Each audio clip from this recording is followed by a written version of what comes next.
इंसान उम्र से लेके और बुढ़ापे तक कितना करता है,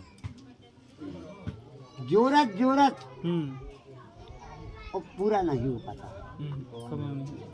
तो इसलिए हमारा कहना है भाई साहब, कोई बात नहीं, गलती जो भी हो जाए कुछ नहीं।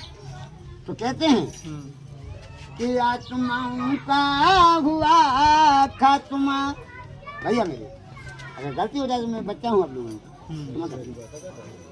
आत्माओं का हुआ खात्मा तो दिल की तमन्ना बनी रही।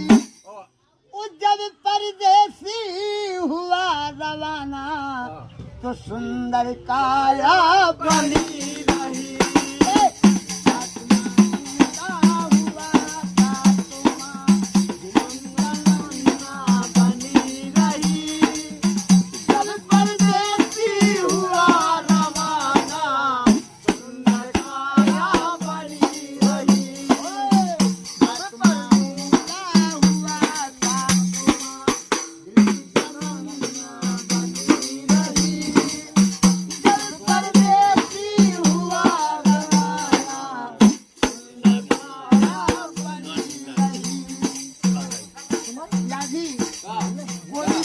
छूट जाए